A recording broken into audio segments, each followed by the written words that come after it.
Merlo. Way back 2007, dito ako nagtatrabaho sa Merlo. Ito ina-assemble namin.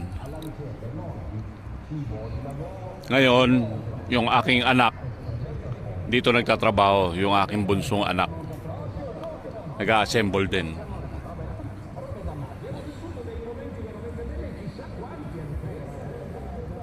Na-assemble namin yan.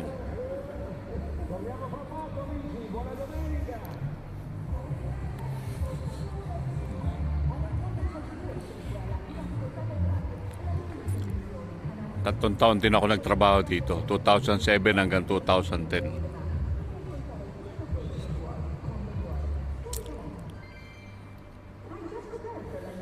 Ganda. Mahal yan. Nasa 250,000 euro.